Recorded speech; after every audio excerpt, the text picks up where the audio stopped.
Соңғы 10 жылда Оскарға ұсынылған фильмдердің жартысына жуығы биография. Өзгенің сырсандығын ашуға бәріміз ұмармыз, әсіресе әйгілі адамның. Өзгенің бейнесінен өзімізді көрсету сиқырлы саф өнердің еншісі. Киноскопқа қош келдіңіздер. Бүгін біз биография жанры туралы айтамыз. Биографияны жанрға жатқызбауға да болады. Өйткені ғұмырнама комедияда, драмада, триллерде болуы мүмкін. Десе де өмірбаяндық фильм өте ертеде пайда болды. Карл Теодор Дрейердің 1928 жылғы Жанна Дарктың ынтызарлығы дыбыссыз киноның классикасы. Дрейердің ірі пландары Жаннаның жүзіне жазылған тағдырын оқуға мүмкіндік берді. Актриса Рене Жен Фалконетти эмоционалдық терең, нақышты ойынымен кино тарихында қалды. Кеңес одағына тән монументалдылық пен қызыл студиялар қаһармандар туралы көп түсірді. Сталин дәуірінде олардың көбі генерал Суворов, бірінші Петр, Чапаев, Александр Невский, Менин мен Пожарский сияқты орыс тарихындағы көсемдер мен қолбасшылар еді. Кейіпкерлер шындықтан гөрі идеологияға қызмет етті. Тұңғыш қазақ фильмі аталып жүрген Амангелді де биографиялық туынды еді. Алайда онда да Амангелді тұлғасын зерттеп, қайшылықтарын көрсету емес, батырды кеңес саясатының мүддесіне қолдану мақсаты алға шықты. Большевиктерге не деп телеграмма бердің? Олардың не деп жауап бергенімді айт. Қаласаңдар айтайын. Алашордашылардың да кәділгідей басы бар, бірақ торғайдың миындай миы жоқ екен дедім. Ұлтты оның экранындағы тұлғасына қарап тануға болады. Кей кейіпкерлер жеке адам емес, бүтін халықтың рухани символы, жиынтық бейнесіне айналады. Өнегелі адамның өмірі қашанда қоғам туралы, адам туралы тұжырым жасауға түрткі. Андрей Тарковскийдің Андрей Рублев фильмі өмірбаян, бірақ онда тұлған емес, Рублев бейнесі арқылы орыс елін жапа шегуші рухани тазару жолындағы халық ретінде жинақтай көрсеткісі келгендей. А на мужика все новые беды сыпятся. То татары по 3 раза за осень, то голод, то мор.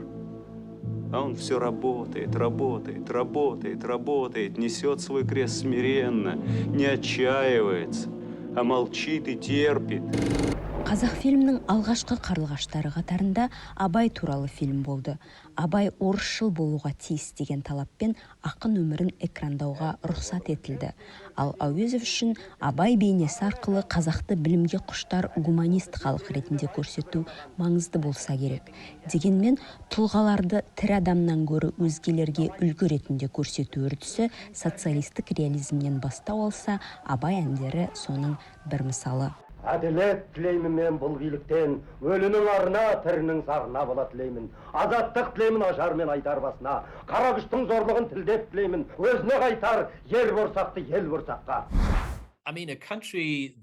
Ұлттық кімдігін қалыптастырып жатқан ел әрине өткенге көз салып, бағыт-бағдар берер ұлы тұлғалар іздейді. Мысалы, кеңестік Абай әндері жаман фильм емес.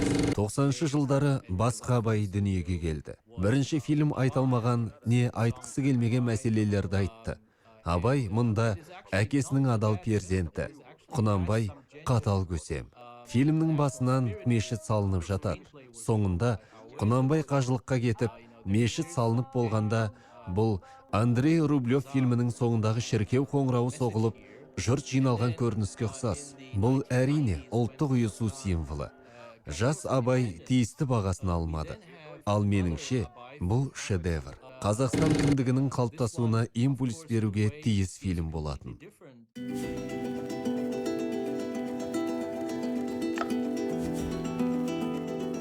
Саясаткер, қайраткер, әртіс пен суреткер аз емес, бірақ көпшіліктің көз айымына айналатын асылзадалар сирек. Диктар тұлға туралы фильмде бірден табысты болып жатады. Кейде ондай адам, адамның өзі емес, ол туралы аңыздардың жиынтығы болуы мүмкін. Айталық, Америка президенті Линкольн сондай аңызға айналған қатардағы азаматтан маңдайалды саясаткерге дейін сүйсінетін тұлға. Британ актері Дэниел Дэй-Льюис америкалық құндылықтар туралы мифтің жиынтық бейнесін нанымды бейнеледі. Кейде ол кеше ғана арамызда жүрген ел есіндегі тұлға болуы мүмкін. Мысалы, Бекзат Саттарханов. Кей фильмдер көрерменін табады, кейбірі таппайды. Мысалы, Бекзат фильмі табысты болды деп ойлаймын. Және табысты болуға лайық еді. Саттарханов Қазақстан әлі әлсіз кезінде Олимпиадада алтын алған талантты боксшы. Бұл тәуелсіз Қазақстанның үлкен жетістігінің бірі еді. Соған сай өте әсерлі биографиялық фильм шықты. Мұндай фильмдер елдік сезімді күшейту үшін өте қажет деп ойлаймын.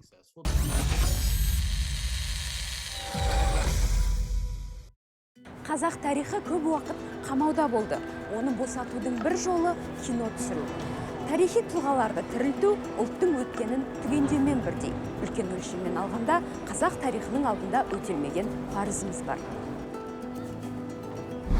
Қазақ тарихи жанрының иконографиясы көш, көне шаһарлар, жорық, ұлттық киім, киіз үйлер ағараңдаған ауылдар, кең жазық дала, қатулы қабақ кейіпкерлер мен жөңкілген аттар.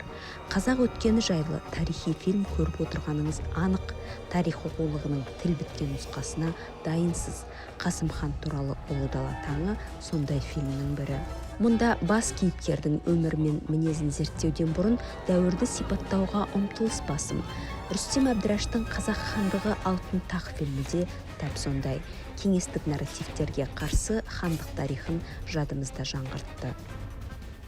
Қызыл нарративке қарсы жазған кейінгі фильмдердің тағы бірі Құнанбай.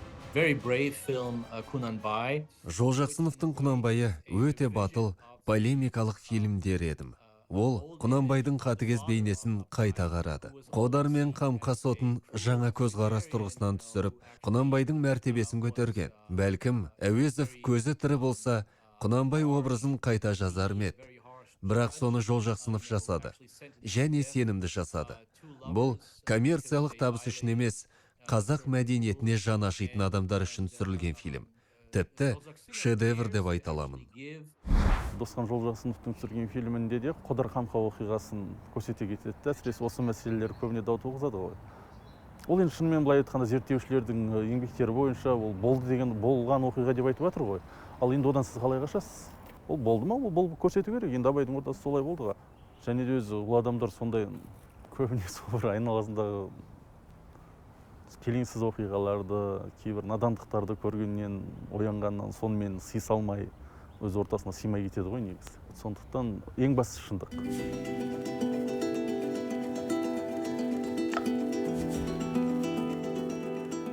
Көрермендер танымдық туындыға ықыласты болуға міндетті емес. Суреткердің мұраты ықыласты оятардай етіп түсіру. Кристофер Нолан айтпақшы, әрдайым шындықты айту шарт емес. Кейде адамдар одан жақсырақ нәрсеге лайықты. Мысалға, биографиялық дүниелердің ішінде өзімше бір шоқтығы биік туындылардың бірі деп Милош Форманның Амадей фильмі есептеймін. Моцарттың өміріне арналған. Бірақ байқасаңыздар, бұл оқиға шынайы өмірде болмаған Пушкиннің пьесасының негізінде жасалған. Сальери мен Моцарттың арасындағы тартыс, өнер адамның жаңағыдай ішіндегі қызғаныш, абсолютке, мінсіздікке ұмтылу деген сияқты үлкен-үлкен мәселелерді көтерген. Бұл жерде жаңағы тарихи тұлға тек қана фон ғана болып қалған. Тарихи фильмдерде осындай бір бағыт бар. Яғни бұл жерде сіз тарихи дәлдікке қатты бас ауыртпайсыз. Адамның бүкіл өмірі фильмге сыймайды.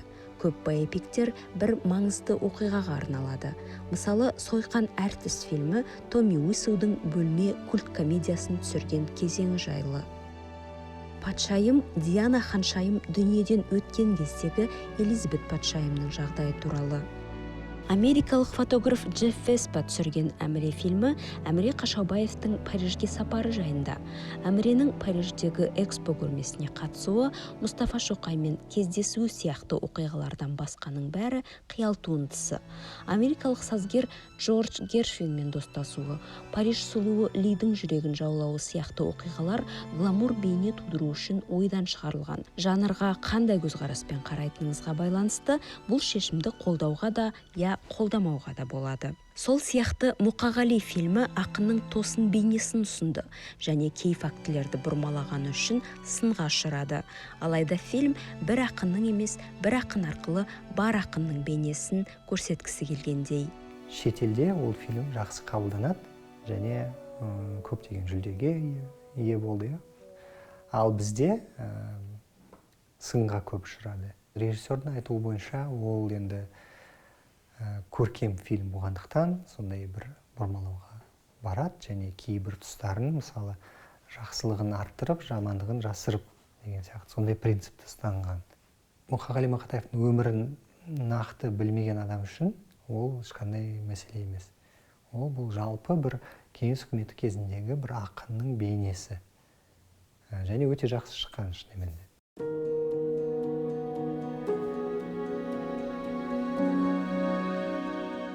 Селебрити мәдениеті белгілі болуды жетістік санайды. Абыройдың атаққа айырбасталар сәті де аз емес. Танымалдылық жолында күнделікті өмірде тауарға айналып жатады. Ерім дейтін ел болудың мезіреті ме, біреудің өміріне сығалауға деген сұғанақтық па, әйтеуір танымал тұлғалар туралы фильмдер шықпай жатып та белгілі болып жатады. Кей фильмдердің негізгі артықшылығы кейіпкері. Богемдік рапсодия фильмі Фредди Меркьюри мен әйгілі Queen тобының өмірін драмалауға құрылды. Өмірде болған оқиғаларды аздап бұрмалап, хронологиясын өзгерту арқылы нарратив құрастырды. Алайда мұндай фильмдердің көбі тұлға мен қоғамды бағалауға қауқарсыз. Айталық Баз Лурманның Элвис картинасы тағы бір поп жұлдыз Элвис Пресли жайлы еді.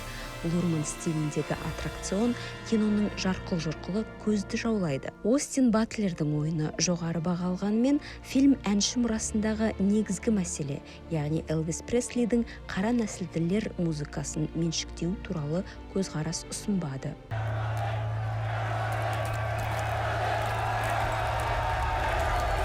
Голливуд гламурының синониміне айналған Мэрилин Монро туралы Блонд фильмін алыңыз.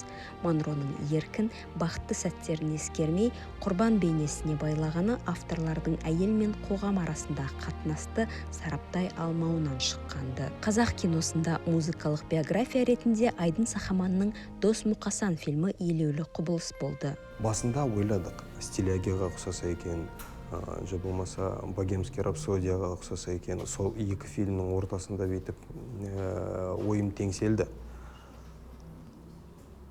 Ал бірақ одан кейін сценарийдің аяғына жеткен кезде бір фильмге ұқсастық бейтіп қатты қол байлау болды да. Одан кейін ол ойдан арылып, енді бір басқа фильмге ұқсамайтын бір дүние жасайықшы деген бір ой келді. Бір өзінің оригиналдылығы болса екен деп. Қазақта бір жақсы сөз бар, ұқсап болмасаң да ұқсап бақ деп. Бірақ енді болып тұрған дүниені біреуге басқа бір жұмысқа ұқсатудың қажеті жоқ.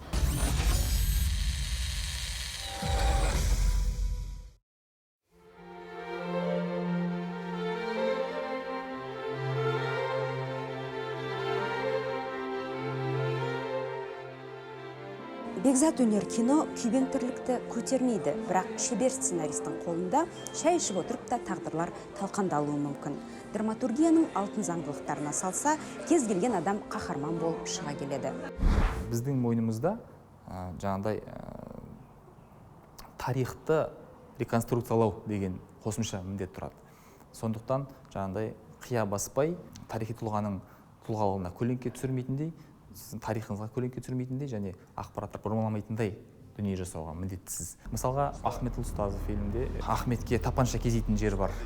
Жалпы осындай қауіп қатер, өлім мен өмірдің арасы, адамдардың бір-біріне деген қатыгездігі, тапанша кезеу деген сияқты көріністер ол фильмдердің ажырамас бөлігі. Бірақ бұны осы эпизодты қосу үшін біз сол Қазревкомның протоколдарының ішінен сондай жиналыстың кезінде Лукашев Байтұрсыновқа тапанша кезет деген деректі негізге алдық. Осындай бір өте бір микроскопиялық деңгейде ізденуге тура келеді. Дос Мұқасанның қатардағы музыкалық өмірнамадан айырмашылығы танымал тұлғалар тағдырына ұлттық мәдениет өлшемінде баға берді. Фильм кеңестік тарихқа халықтық көзбен қарай алса, негізгі мәселе тарих пен драманы үйлестіру болды. Тек қана тарихи шындық пен тарихи фактылармен жүретін болсақ, онда көркемділік нашарлай түседі. Өйткені ол фактілер жаңағы көркемділіктің қолын байлайды деп ойлаймын. Досым Қасан фильмінде екі кеңесші болды. Ол бірінші кеңесшіміз Досым Сүлеев ағамыз. Ол кісі жаңағы тарихи фактыларды сараптап, мынандай оқиға болды ма, болмады ма, болса қай уақытта болды, сондай сұрақтарға жауап беріп отырды. Ол кісімен өте ұзақ жұмыс жасадық. Ал Мұрат ағамыз екінші кеңесші болды. Ол музыка жағынан келген барлық әуендерге, әуездерге сол кісі жауап берді. Биография бір адам бейнесі туралы болғандықтан актерлік өнер аса маңызды. Бірақ кинода жалғыз шауып бәйге алмайсың. Актердің табысы күллі түсіру тобына тікелей байланысты. Гэри Олдман сомдаған Уинстон Черчилль бейнесі портреттік ұқсастық жасаудың үздік үлгісі. Мұнда актер салмақ қосып Черчилльдің бет бейнесі ғана емес, дене бітіміне де бейімделді. Британ премьерінің жүрісі мен сөйлеуі манеризмдерін тірілтті. Черчилльдің күрделі болмысын жеткізетін эмоционалдық тереңдік көрсете білді. Бір адамның ғана емес, бүтін ел тағдыры сахналанды. Тағы бір британ актері Эдди Редмейн «Бәрінің теориясы» деген фильмде танымал физик Стивен Хокингті сомдады. Хокингтің дерті дендеген сайын Редмейннің сыртқы келбеті ғана емес, эмоционалдық жеткізуі де тереңдей түскендей еді. Марион Котриар Эдит Пиафтың рөлін жүйкесімен жаны нәзік те қам көңіл тұлға ретінде сомдады. Мұнда да актерлік өнерге мейкап пен костюм шеберлерінің жұмысы қосылды. Жалпы сәтті актерлық ойын ол бір комплексті еңбектің жемісі. Ол жерде жақсы драмалық шешімдер, жақсы диалог, логикалық қойылған мизансцена, ол актерлық ойын ішінде үлкен бір көмек. Сондықтан, мысалға, үлкен фестивальдерде, егер үздік актер, үздік актриса деген номинацияны жеңсе, ол тек қана ол актердің емес, тұтас сол ұжымның, тұтас сол фильмнің жетістігі болып саналады. Демек, Сұлтан Бейбарыс үздік фильм ретінде және ол жердегі Нұрмұхан Жантөриннің дәл таңдалуы ол біздің есімізде қалатын бір образдың тууына себеп болды. Одан кейін тәуелсіз жылдарында енді Берік Айтжановтың Ермахан Бекмахан рөлі деп айтуға болады. Бұл жерде де фильмнің құндылығы арқылы ол жердегі жаңағыдай образда бір ерекшеленіп тұр. И жаль, что некоторые мои оппоненты, боюсь, что сознательно забыли. История не знает сослагательного наклонения. И мне их искренне жаль. Что-то происходит с нашей памятью. А истина истории стучится в наши двери, просится. А мы... Вот я же говорил, что он волк в овечьей шкуре. Дос Мұқасан фильмі де осындай портреттік ұқсастықты негізгі мақсат көрген сыңайлы. Көрерменге үлкен әсер қалдыру үшін біз шынайы өмірдегі болған және бар Дос Мұқасандықтарға неғұрлым көбірек әртістеріміз ұқсаса, соғұрлым біздің фильм көрерменге жақын болады деген оймен жүрдік. Ол әрине тек қана жаңағы физиологиялық тұрғыдан емес, енді ол грим арқылы, костюм арқылы, сол заманның реквизиттары арқылы, сол болған бар адамдардың сол замандағы жаңағы атмосферасын, мінез-құлқын көрсетуге тырыстық.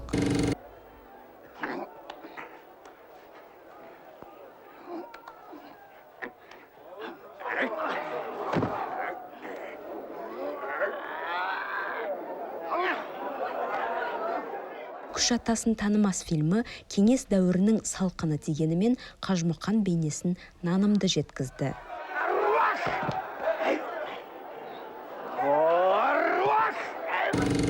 Мәжит Бигалиннің «Мәншүк туралы аңыз» фильмі Наталья Арынбасарованың сомдауындағы мәншүкті тірілткенде еді. Екі жағдайда да отымды таңдалған актерлер фильмнің табысына айтарлықтай үлес қосты, және олардың кейіпкерлерге ұқсауы маңызды еді. Что ты там слушаешь-то? Шумит оно. Это в ушах у тебя шумит. А вот если к дереву ухо приложишь, услышишь другой шум. Шум крови. Услышишь, как оно корнями сок вытягивает. Это шум жизни. Менің ойымша портреттік ұқсастық өте маңызды. Себебі фильм ол визуалды өнер. Адам ең алдымен оны визуалды түрде қабылдайды. Мына кинода suspension of disbelief деген нәрсе бар. Яғни сенімсізді тоқтатып қою деген ұғым бар. Фильммейкердің бірінші мақсаты жалпы көрермен экранның алдына келген кезде мен бұған сенбеймін деген қарсылықпен келеді. Себебі шынында да ол экранның ар жағындағы актерлар екенін, оның кеше ғана қойылған дүние екенін адам саналы түрде түсініп тұрады. Енді сіз соны ұмыттырып жіберу, сол disbelief, яғни сенімсіз деген тоқтатып қою сіздің міндетіңіз. Ал дәл сол кезде экранға жаңа мысалға ұсқынсыз сәкен шыға келсе, немесе нәзік қажымұқан шыға келсе, ол адам бірден жаңағыдай оған сенімсіздігі тоқтамаса күшейіп бәсеңдемейтіні анық.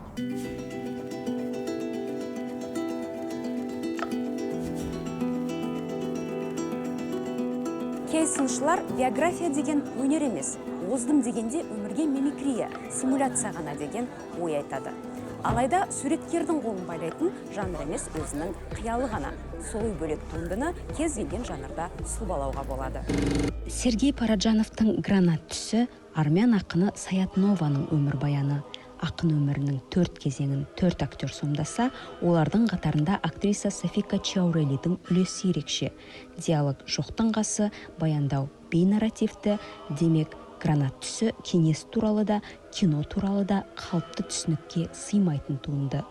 Поэзия тудырған ассоциациялар мен қиялдың ұшқырлығы. Фильмнің кейіпкері ғана емес, камераның арғы жағындағы көзде ақындікі екені анық. Гранат түсін бір көрген жан оны ешқашан ұмытпайды. Өйткені көркемдік құнары жоғары көріністер бояу мен бейненің салтанаты. Сипаттауға, баяндауға келмейтін, көзіңмен көріп, көңілмен түйетін суреткерлік жеңіс.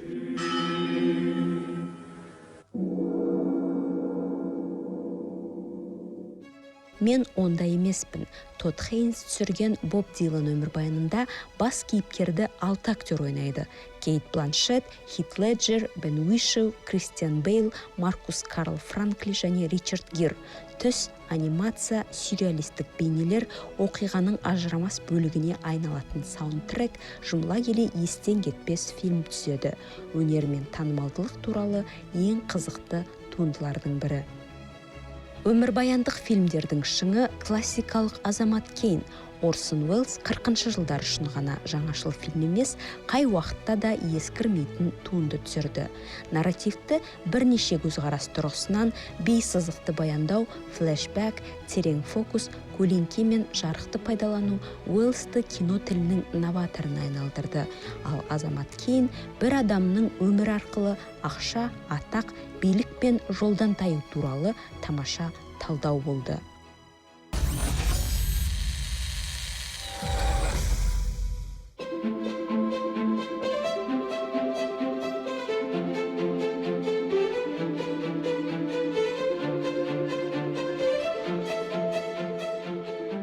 Жақсы кино жан мұнарасын биіктетеді. Адам туралы айт отырып, адамзат туралы ой қортады. Парасатты киномыз бен оның парқын білер ойлы көрерменіміз көп болсын. Келесі киноскопта кездескенше.